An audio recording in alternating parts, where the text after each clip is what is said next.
So you can either leave your sculpture and we can walk around at lunchtime and look at them, or you can squash it into a ball and I'll collect the clay also at lunchtime.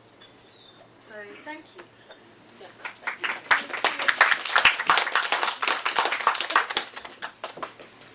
Thank you very much indeed, Christy. And we are turning now to Ravi Chandran, who's taking us behind the visual and the photo exhibition on sanitation that we will talk to. Good afternoon to all.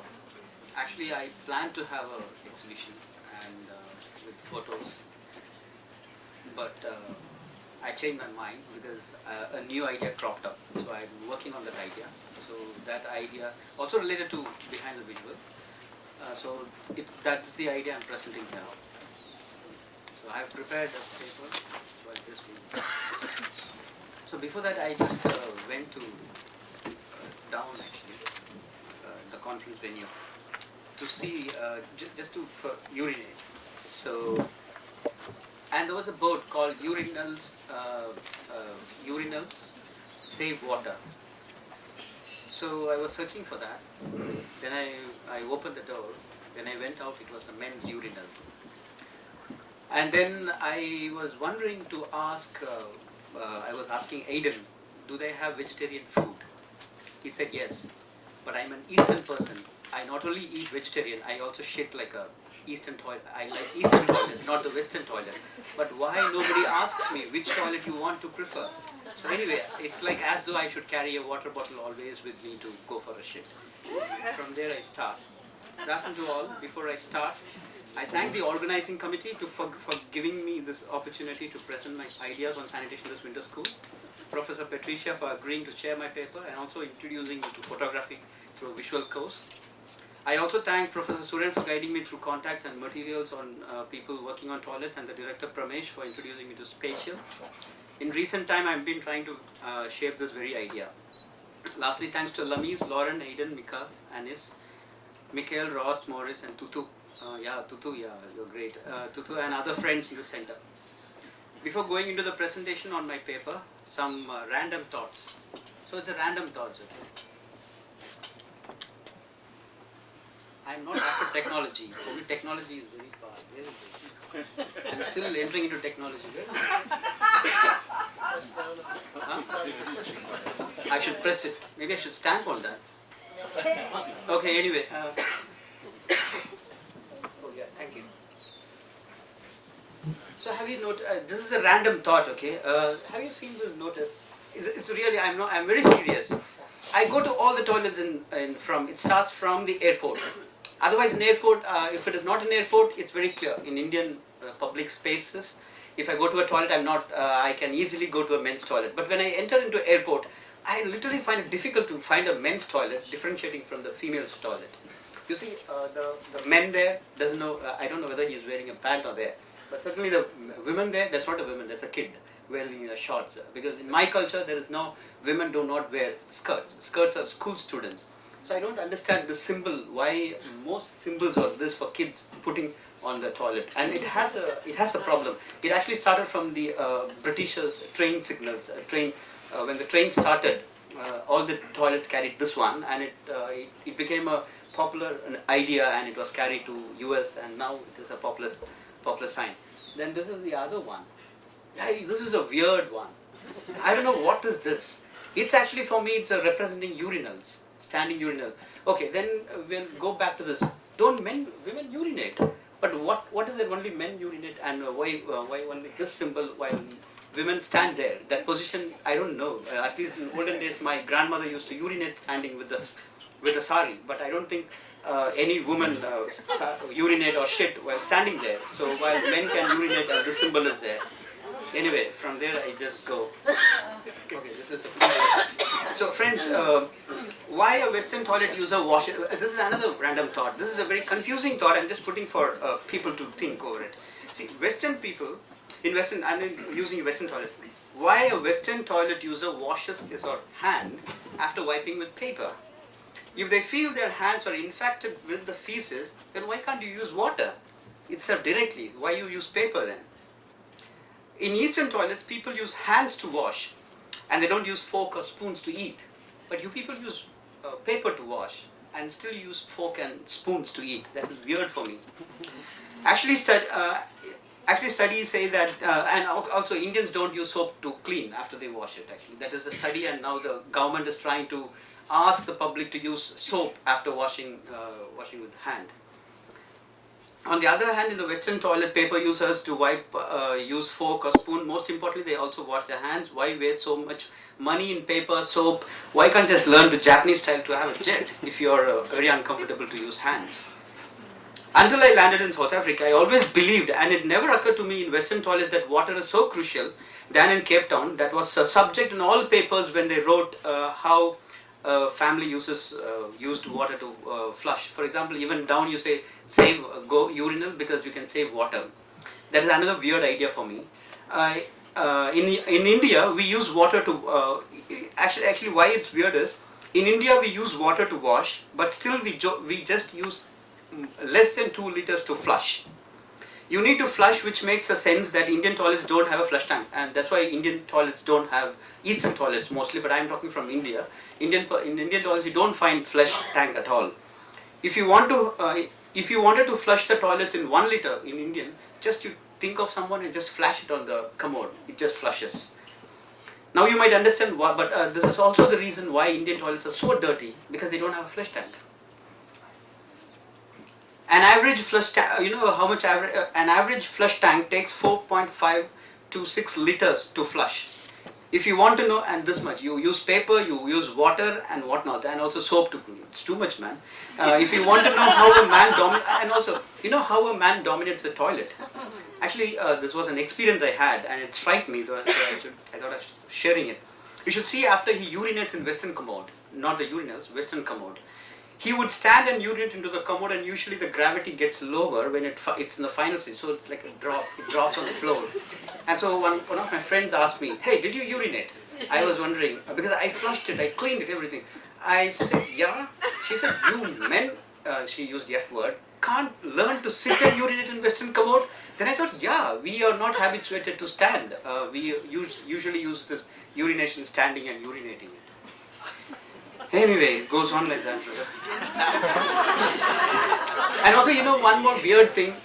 Men don't carry the sanitary paper with them. Do they carry? No, I don't think.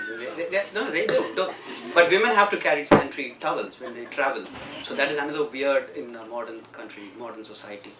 So anyway, pictorial symbol, yeah. Okay, friends, now I'm coming to the presentation. I haven't started. This is just it's a starter. So I'll try to flesh it in the later.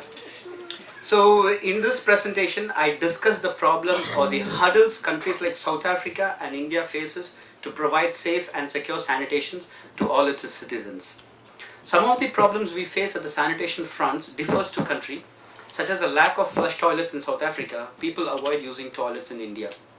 You know, people don't like toilets, using toilets in India, and the government is trying to educate people, hey, please use the toilet, please use the toilet. They say, no, we don't want to use the toilet. Why do we want to? We feel very comfortable, and there are writers who come and say, hey, man, women get empowered when they walk out and defecate. That is also one version is there, which I strongly don't agree with that. People avoid using toilet, and I argue there are two important factors. Common factors for this toilet problem which country like South Africa and India faces, from my opinion. It's because the adoption of Europeans' method into our society, and without any caveat. So that is a problem. So now in this rest of the paper I would be talking about what are the things we have adopted and what's the problem with that present method. So problem number one is, Europe became an industrial society in the late 18th century. I don't know whether you people have watched that video I sent. How many people have watched it? Can I? Oh, Aja. Oh, quite a few did not watch.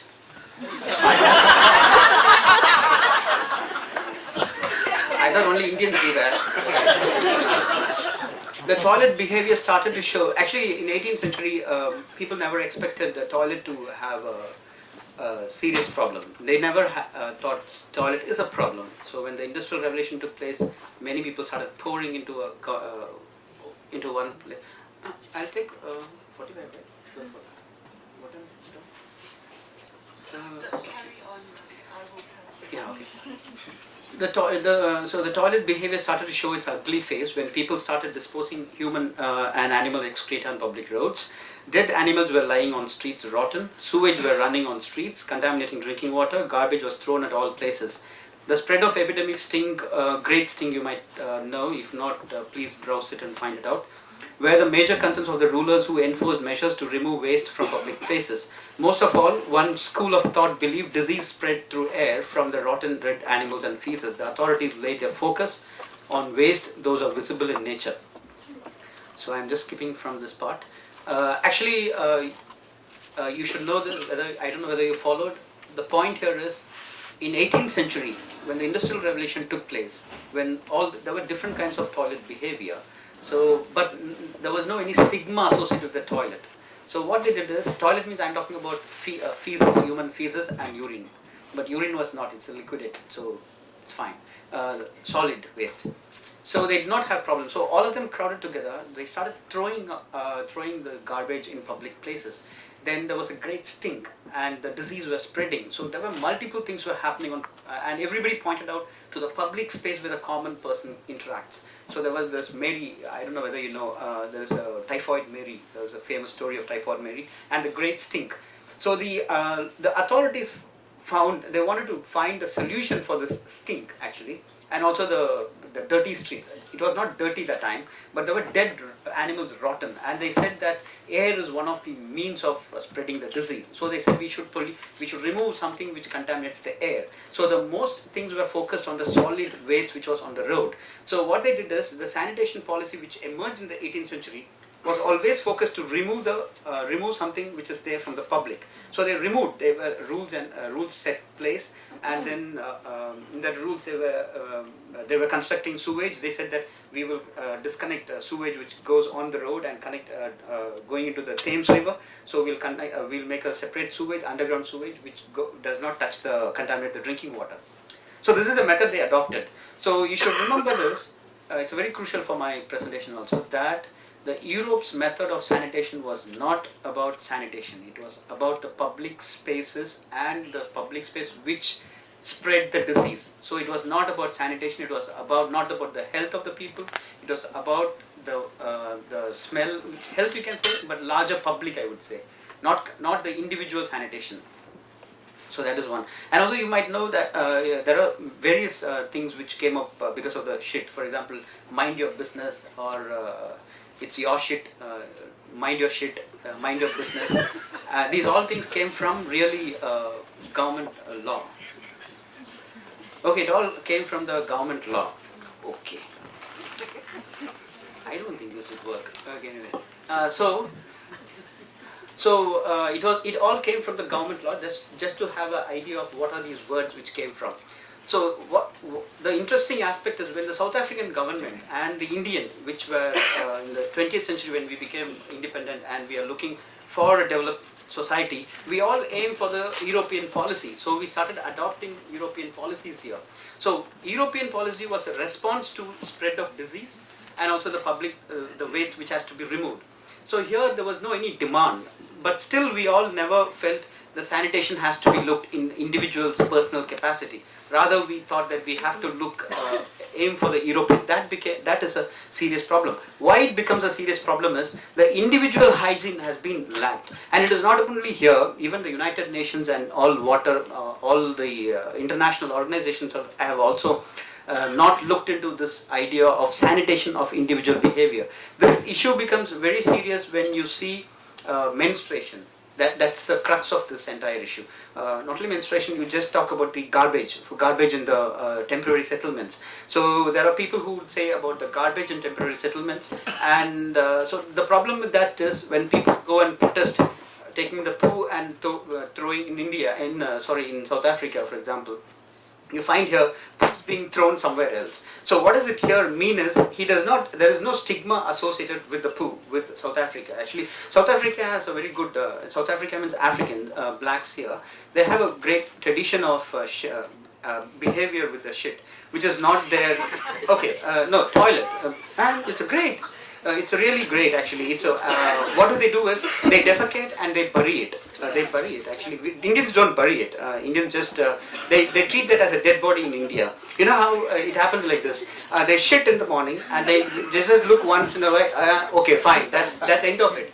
That's also a dead body's culture in India. For example, a dead body, once a person is dead, he goes to the burial ground. He doesn't go. You carry it to the burial ground, and then the person who burns it or buries it, he asks, "Hey, one last time you watch this."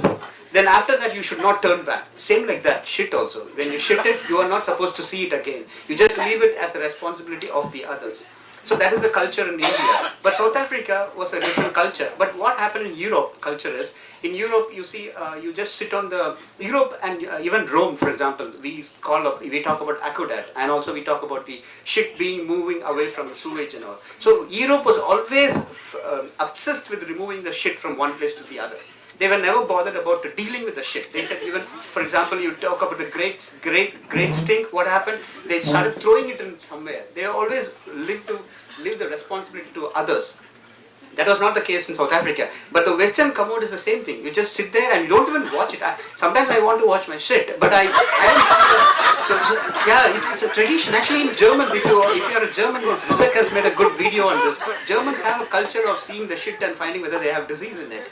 And India also, we find whether they ask, your mother asks you, "Hey, how did you shit today?" I say, "Was there any?" I say, "I have stomach pain." Then my mother will ask me, "Was there any worms in it?" I would say no. And what's the problem? Was there blood in it? No. So actually we have a culture of seeing that. And Western commode is coming and erasing that history. That's in a comedy note. But anyway, to put a different side. See, for example, there is a Western toilet, there is an Indian toilet. I mean, Eastern toilet. So why can't both, like South Africa is a different country. It is not a Europe, it is not an India.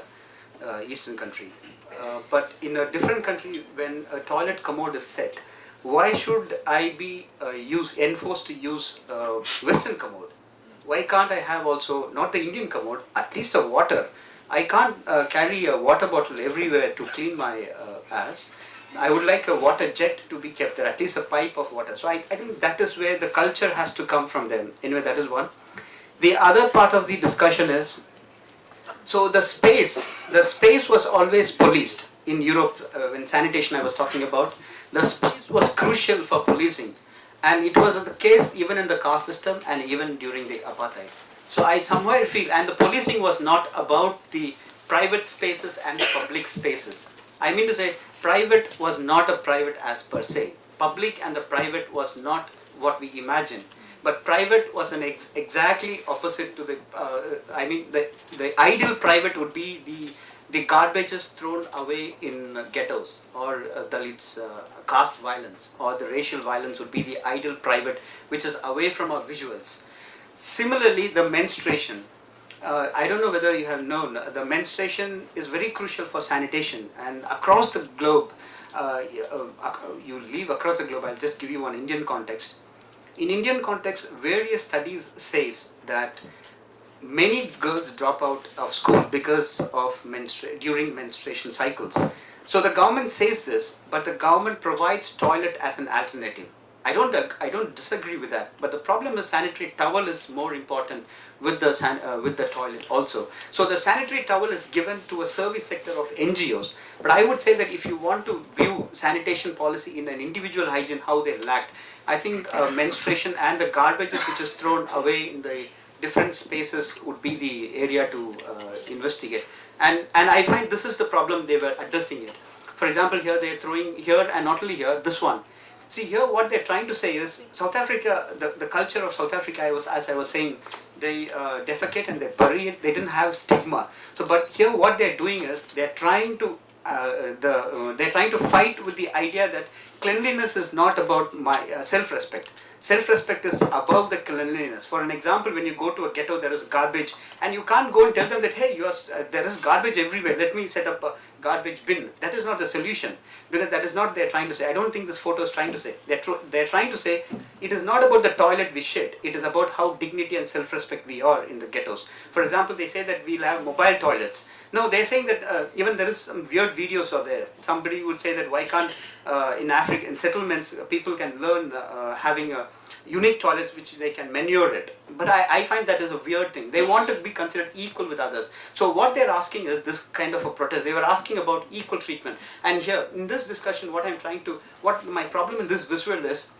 here actually, it is a discussion about not this individual, it is about this sanitation. For this sanitation, most talk would be, let us provide gloves and equipment for him. No, that is not the self-respect. It is about, you're talking about hygiene. No, this picture is hiding that all Indians work like, in this context. You might think that all Indians are working like this. No, not all Indians. There is only particular caste which is involved in it. That doesn't come with this photo. So what I mean to say is, there is a caste system behind it, and it is a government job. It is not some temporary, it is not a government recruits people and you cannot leave it. So this is one more thing. I'm just finishing.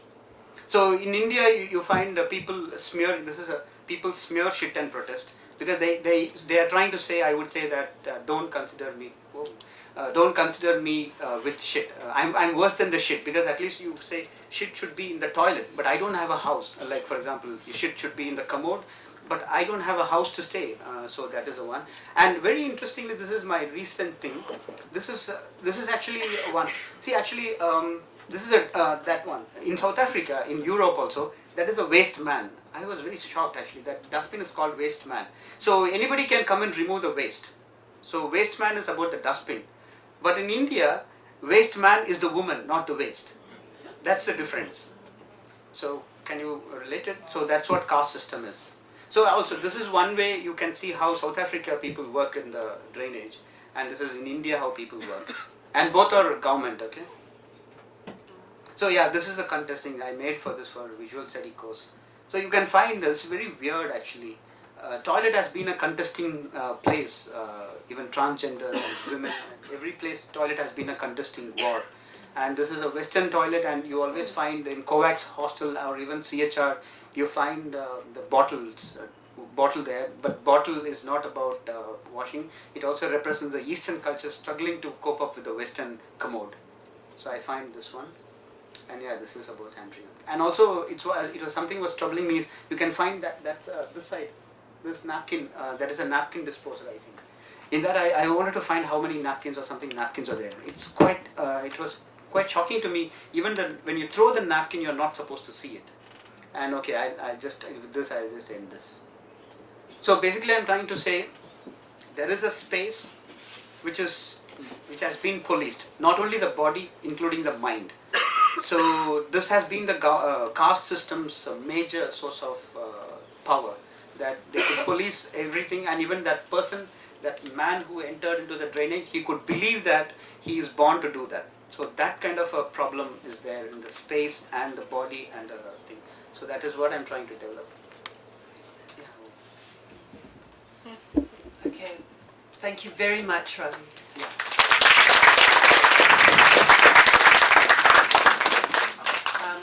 We started a little late, but I want to allow some time for comments, feedback, questions, clarification on these very important issues that have been presented to us, in which we've become, I think, quite involved in the means by which we have entered this discussion on gestures of praxis. So thank you both to the presenters, and let me open to the audience. If you could say your name when you present your comment. Thanks.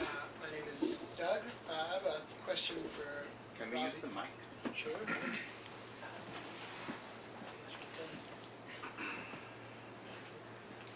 My name is Doug. I have a question for Ravi. I could make a joke about how your presentation was cuck funny, but but I have That's good actually. I have a question though about I think the point you're making is really interesting, and it is sort of difficult to move past the fact that you're talking about shit. But in South Africa especially, shit has been commodified, essentially, because every time I drive by the townships and you see the Portage Johns, I think to myself, somebody has literally made their fortune off other people's shit. And somebody who is in charge of cleaning those toilets or providing them in the first place, somebody is making a lot of money off the fact that people have to live in squalor, essentially. And the drought has sort of exacerbated that because it's commodifying shit, even in the sense of the increase of selling of sanitary products to keep your toilet smelling fresh even though you haven't flushed in 3 days or something like that. And so now there's a lot of money to be made off of human excrement, and especially with this drought. And I'm wondering how that, if something similar, if that phenomenon exists in India, and if not, how is that sort of dealt with? I mean, you sort of touched on it a little bit, but maybe if you could expand on that a bit, because that to me would be quite interesting. Thank you. Thank you, Doug. Is there another question that follows off on that? Just a comment, and not Yes. to follow that. But, Please. Yeah. I don't know if Ravi, if you've heard of the book called The History of Shit. Yeah. Okay. How human waste really is crucial to explain our modern identity. So when you're talking about that, I mean, I was thinking of the commode in the West. People shit and they just flush it right away. Just look at the. I mean, these are things that we really should talk about because how our thoughts are organized, right? So I really enjoyed your talk, although it sounds very vulgar and everything, but it's just the reality of life. And you use the commode and you just flush it right away. But for us, for example, I'm from Ethiopia. People defecate on the street sometimes. And they examine their shit really, closely for 5 or 10 minutes. I don't know why. I mean, I've never. And it's so. But the West is so sanitized. You don't want to see, anything not clean, quote unquote. So, but for us, it's part of, for Ethiopians, particularly in the rural areas, it's very close to our lives. Our shit. People really watch it and see how it's. Day to day, how it's progressed and what, that kind of stuff. So I really enjoyed your talk. So how modern identities are organized, how our cities are organized, how identities are organized in the cities, to use the toilet, to use it very in a sanitized way. But that's not how we were made. So, so just wanted to comment on that. Thank you very much. Ravi, would you like to respond to that? So, see, actually, it's there is stigma associated with waste. It's not that it is not; it is there. But I would put it in a different way, not answering yours directly, which I also thought of referring. For example, in India, we consider shit as a very stigmatic topic. But yeah, they do sell shit. For example, even to shit you have to pay. And urinate you have to pay. I consider this a weird in modern generation, actually, in modern times. And here in South Africa, when I go to mall, I find it's very costly here. Your shit is actually. It is 5 rupees. In Indian rupee, if I equate, I always equate that, okay, because I'm from India. So I don't like a Chinese product. I love always.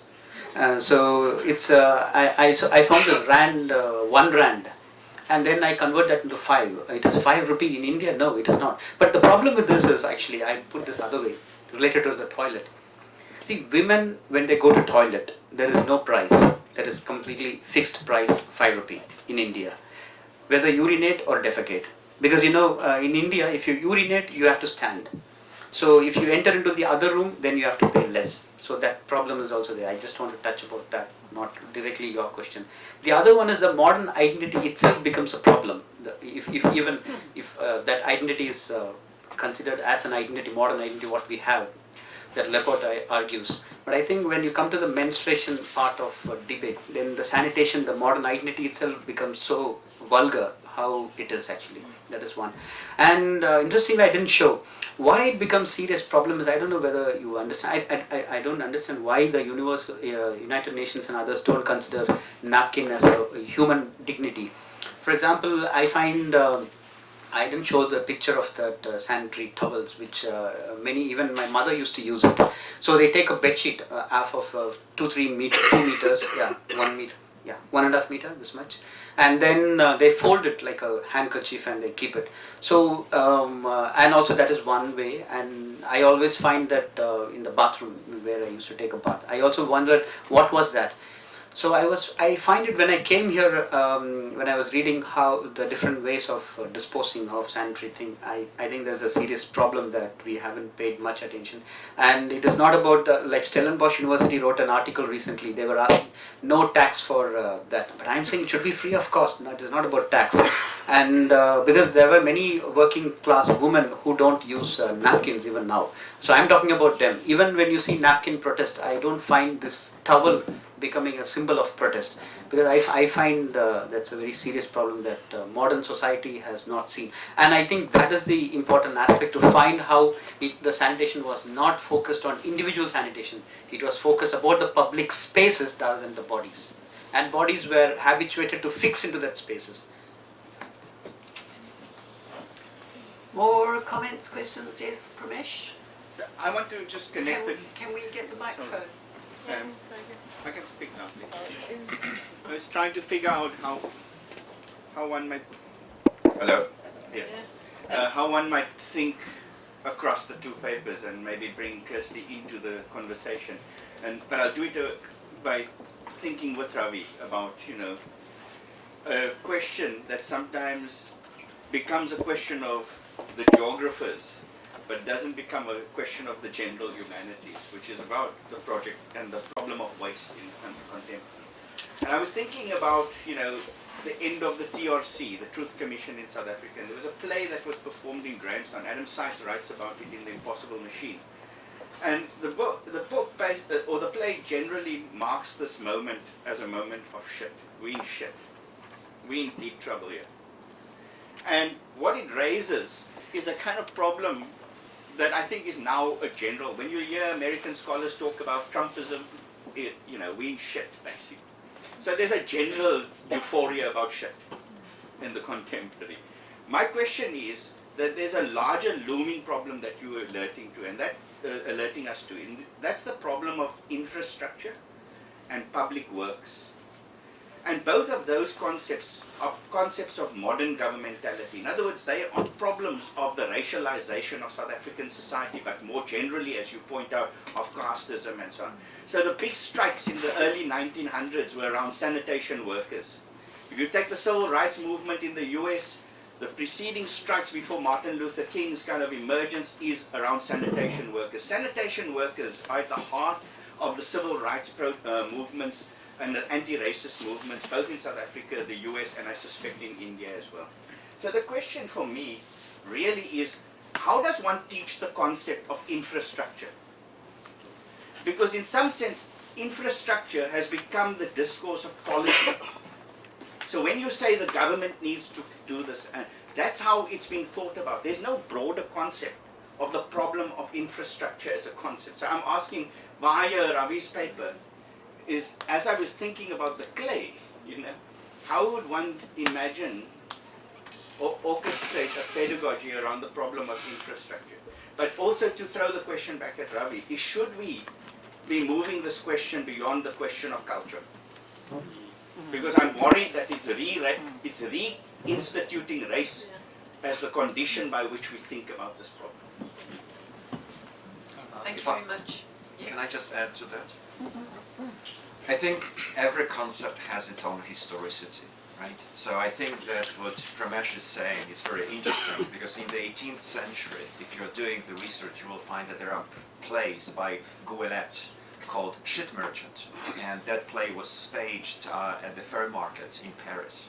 So there's one way of talking about it, and of course, as you remember, Foucault writes about hygiene in the 18th century. This is where he begins the very study. 19th century is completely different, and I think that what you are pointing out to the infrastructure is crucial. because in the 19th century, Baron du Châtelet, who was an engineer, sewer engineer in Paris, was asked to solve the prostitution problem. So you're talking about caste and in India, and I think that it seems to me that there are so many various extremely specific moments of the shifts of concepts, and I think to go back to your using of Deleuze and Bergson in terms of really redefining that which has become invisible or becoming visible in a completely different way. But I think that what Pramesh is pointing out in the 19th century, we're moving away from the shit merchant, from the market fairs and the place where we're being staged, into a completely different discursive practice. How it's manifesting itself later on in Western culture, you see it in the 20th century, and you pointed out, you showed this little vignette from Brooklyn 1920, but I do believe that in other spaces, as you pointed out, there is a completely different concept, and those concepts are not transferable. And so I think that the specificity of dealing with it is precisely what becomes very interesting for your project. Thank you. Sorry, there's a... Just pass it down at the back. Sorry, this one. He was first. Oh, she was first. He's had his hand up Yeah, for a you while. go first. Okay, cool.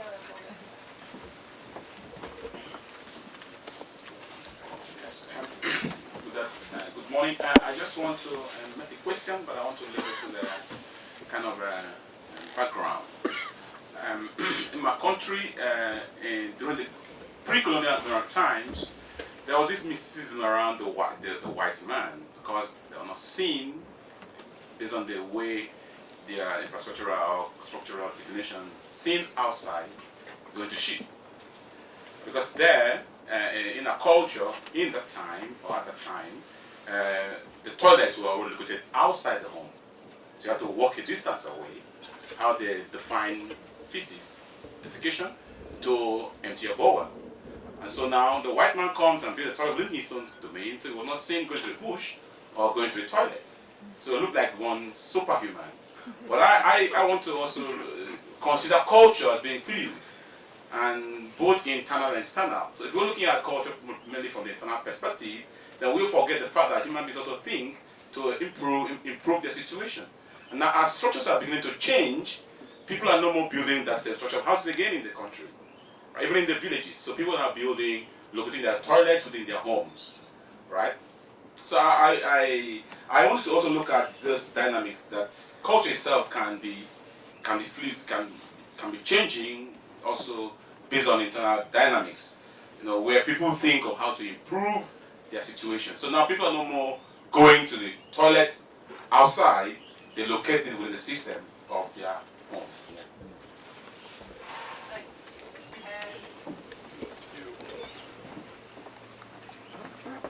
Again, could you say your names as you...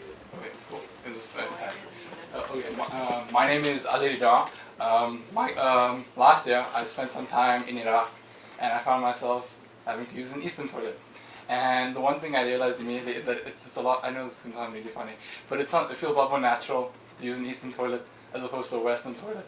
And the question I had for myself then, is the Western toilet like an attack on the body? As in you've imported these values of there's one way to defecate, and that is by sitting on a toilet, because sitting is a very natural thing, it's very comfortable, as opposed to squatting, which I would think growing up would be a bit alien. And my question is, how is this importation of a Western toilet subverted the way we defecate, or predisposed to defecate in that sense? The second point I'd like to make is that of public works and meeting mandates for sanitation. I've seen in places like Kalisha is that the toilets are just placed out like Lego blocks on the ground, and whether they work or not is not the issue. It's that they're there and they exist. The fact is that the point that it's outside, and how weather could affect that doesn't matter. So what you notice is toilets are built on wetlands, and when the rainy season comes, the toilets flood, and all that waste comes up, making a whole new set like a set of problems, cholera starts to spread, etc. So I just don't understand how sanitation is actually about dignity, whereas in the long term it actually subverts dignity in all senses because it just brings about disease and discomfort. Okay, thank you. Thank you very much. I'm going to have to make that the last question because we are running out of time, and I want to allow an opportunity Thanks, ma'am. to both speakers. If you would like to respond to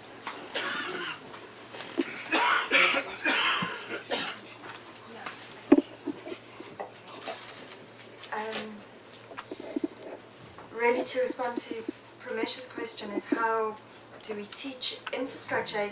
It's quite a difficult question to ask, but I would think one of the things I'm thinking about, and particularly in relation to what you're speaking about now, is how to, I guess I'm often interested in concepts and then critique and how things are deconstructed through critique. What happens if we take concepts and read them through one another and think about what is new? So rather than one culture is doing this, one culture is doing this, but also about what are the kind of new solutions and the ways of working that don't fix things, that have a movement, and so I guess, yeah, in terms of teaching it, I would probably be interested in rather than a kind of critique of one and another, but seeing what new things or how we can move into a kind of more, well, certainly in education, more like affirmative languages.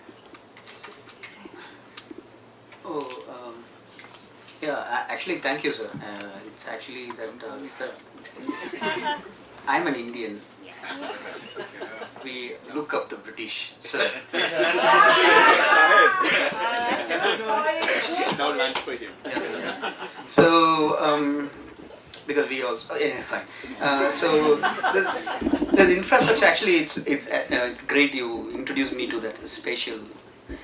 Actually, from Indian context, from caste, because I am not very comfortable speaking about race because I'm not an expert in that. I would speak in future, but at least now I would say the infrastructure was built based on the gender and caste in India.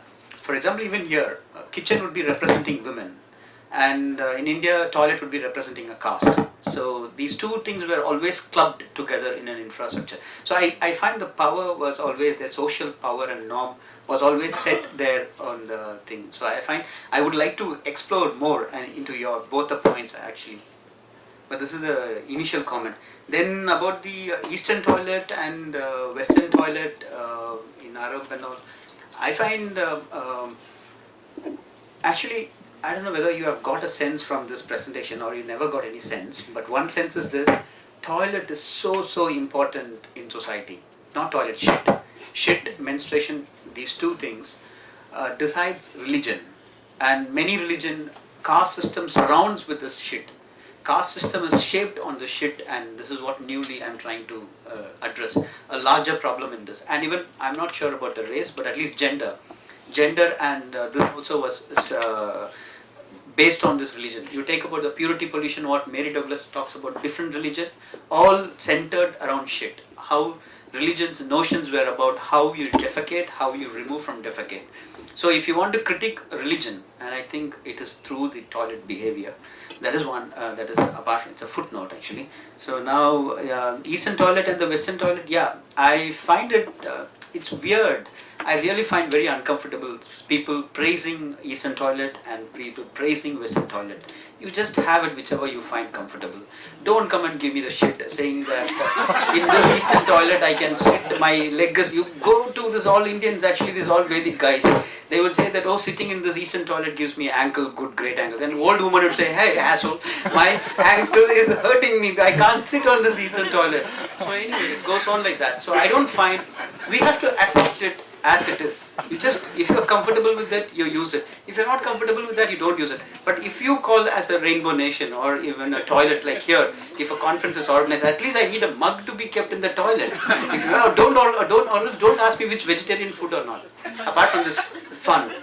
Another very interesting point here is, the caste system which I'm talking about is actually built on the foundation of race. That is a larger point which I'm trying, I didn't directly address it here. So scholars have studied caste and race. But I'm saying no, caste cannot be and race. Caste in race. So the racial theory has something, caste has roots to the race, larger universal problem of race. So that is where I'm trying to develop this idea from space and all. And I really thank you. And thank you, Pramesh. Right. Thank you very much.